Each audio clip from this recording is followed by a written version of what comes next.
Good morning, YouTube. All right, it's time for us to break out one of my mother's recipes. We're gonna make an old-fashioned buttermilk brine fried chicken. Cast iron skillet and everything, y'all. All right, let's cook. We got a family to feed. All right, so we're gonna do this.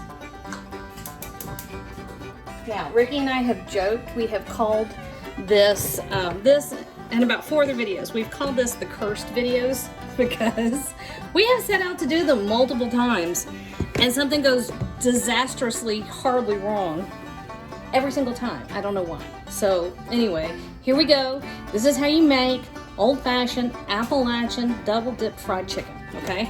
Now, first, we're not actually gonna have fried chicken until tomorrow, and it's because we're gonna let this sit overnight in a buttermilk brine. I have 2 chickens that I cut up, legs, thighs, the breast piece, which I'll probably cut in half tomorrow, and the wings, so all of that's in there. And we're putting that back here, okay? Over here, I have just a little bit of water. Not too much, maybe a cup of water. And I'm gonna go ahead and bring this up to a boil because we're gonna bloom our brine spices in the water first. Then we're gonna, well, you'll see. All right, so I have about half of one of those blister packs, you know, the blister packs like that, of fresh thyme. I have a 1/3 of a cup of kosher salt. I have 2 tablespoons of peppercorn. I have a tablespoon of crushed red pepper flake, 2 tablespoons of dried oregano, and 1, 2, 3, 4, 5, 6 cloves of garlic. Boom. That's all going in that little dab of water. And it's just gonna sit there and boil hard until as much of the salt as possible has dissolved. It may be too much salt for that amount of water, but fine, no problem, all right? And so we're gonna let that come all the way up to a boil. We're gonna let it boil hard for, 3 or 4 minutes. It's also gonna bloom all the flavor out of the garlic and the peppercorns and the thyme. Where am I looking? Up there? It's gonna help waken up all those spices because as soon as that comes to a hard boil, we're gonna mix it with something else. You'll see. This is where Southern food gets a lot of its magic.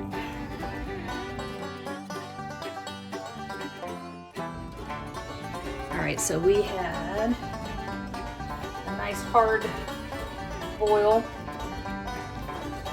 Ta-da! That's what it looks like. Doesn't look that much. It smells amazing though. Okay, now that's pretty hot. So we're gonna do a couple things. First of all, we're adding 1/4 cup of hot sauce. Don't go freaking out over these amounts, guys. Remember, this is a brine. We're gonna let our chicken soak in it. Here, I've got a quart of buttermilk. Now, I have another quart of buttermilk on backup. We need enough to completely submerge our chicken. Now, buttermilk is nice and cold, so it brings down the temperature of our brine to where we can use it. So at this point, this gets a nice stir. And then our buttermilk brine comes right over the top of our chicken. That is too hot. The handles on this pot are hot. Oh, the buttermilk's nice and cold. Okay, good. All right, so I do not need that other quart of buttermilk, but you know what I am gonna do is move this chicken around so that it gets on all sides. I wanna make sure that all the chicken is in contact with as much of the buttermilk as possible. And you know what? That's also why I bloom those spices ahead of time.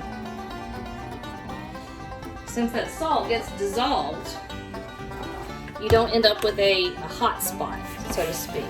Because if you don't dissolve your salt and bloom some of your spices, everything ends up sitting in one part of the brine. It'll settle to the bottom, but if you dissolve it, it's all nice and homogeneous and all the chicken gets a nice bath. All right, parking that in the fridge until tomorrow. Okay, we have had 24 hours in the buttermilk brine, and it is time for step number 2. All right, now I've seen a lot of folks online who swear up and down that you've got to let your chicken sit in the refrigerator for several hours. And the theory is that the longer it sits, the better chance you'll have of having a crispier coating and one that where the coating actually adheres to the chicken. I had never had that problem in my life. Neither had my mother, neither had my grandmother. So this was a brand new issue for me, one that, you know, I just hadn't known about. So I'm going to ignore it. I actually don't really have a clean, safe place where I can park my chicken for a while. I have a big family. My refrigerator always has too much in it.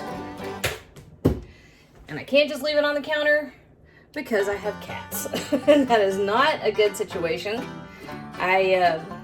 Yes, I've trained them not to get on the counters. Do I trust them? Not at all.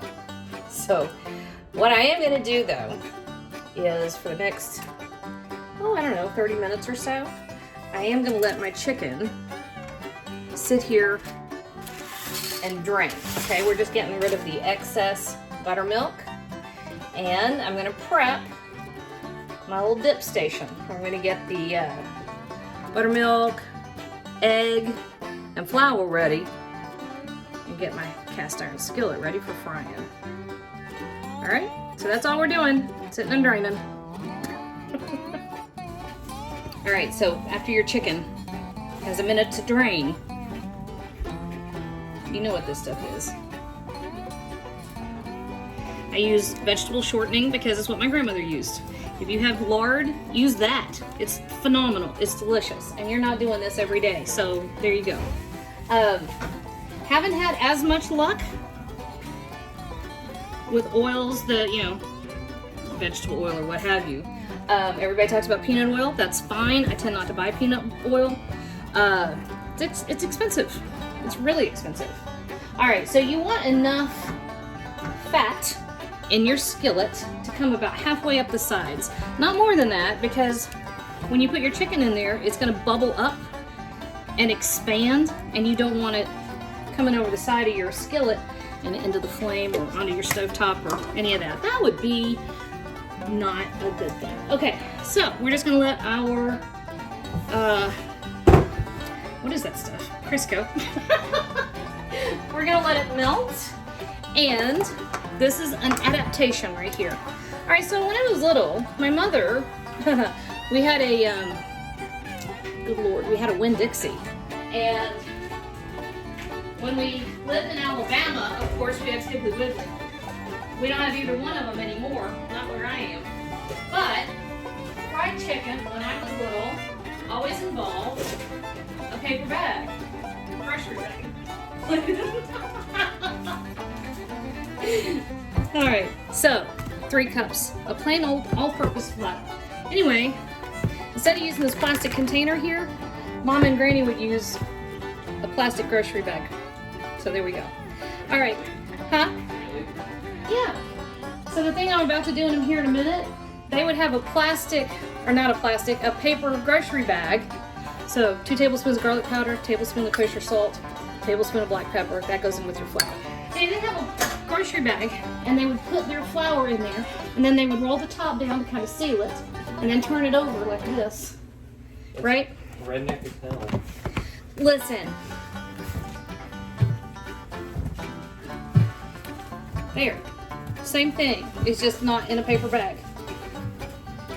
I don't think that's redneck. I think it's ingenious. So there. We're not rednecks anyway. We're hillbillies. Same difference. No, sir. I beg to differ. And if you had seen Ozark, you'd know what the difference was. They both fry with lard. Listen, we all know I watch too much television. Actually, I say I do not, sir. I do not. I grew up in a television family. Television was our family business. It was what put food on our table, was advertising. My dad was in advertising and was a sportscaster for years. And so watching too much television just wasn't a thing, you know, when I was growing up, because it was what fed us. Now, we were the only family that, as a family, muted the Super Bowl in between the ads, which were very important. And television is still a big deal. Of course, you know, Appalachian, we love stories. And the modern storytelling usually involves like Netflix or HBO, or, you know, that's what's so wonderful about television now.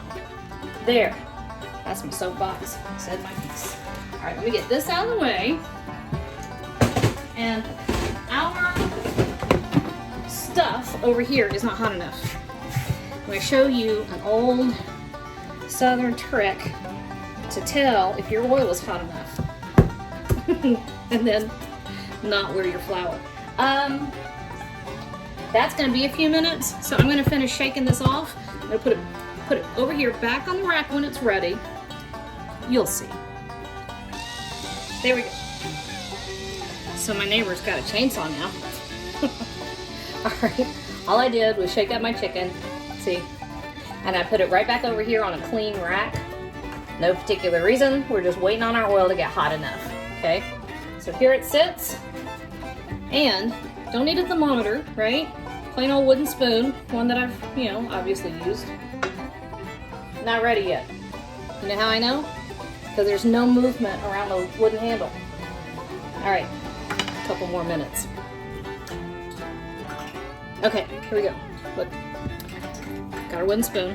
Actually, I've washed the wooden spoon. This is a different one. But, take the handle, down in the oil. See that? That's how you know it's ready. Of course. All right, so our chicken is ready to go. Our oil is hot enough. Now, best piece of advice on this part, slow. Be nice and easy.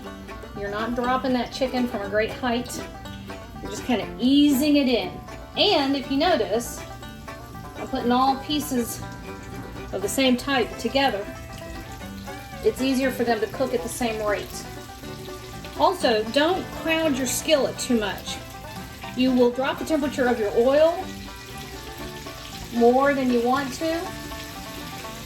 350 is what you want. If you're going to use a thermometer, use, 350 is what you're aiming for. But don't put too much in there at once. You'll drop the temp too much. Also, if you put too much in there, the pieces will crowd together and they'll steam and they won't get nice and crusty. All right? Now we're just giving it some time. Just showing you what it should look like when you flip it over. Still got a little way to go. Just showing you what it should look like when you flip it over. Still got a little way to go. All right. Just about getting there with the first couple pieces. That is about perfect. Alright, so we're going to come over here. Set them on the paper towels to drain.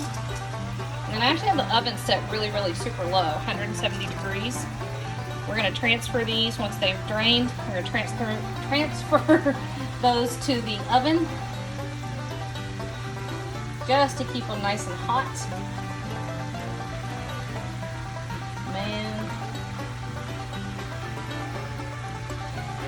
Getting pretty good. Anyway, we're going to keep them nice and hot until all the rest of the pieces are done. Okay? So this is just the part that's a little patient. Or you need a little patience. You know what I mean. Alright, last batch of chicken is in. I've got this batch over here that just came out of the pan. Crispy bits.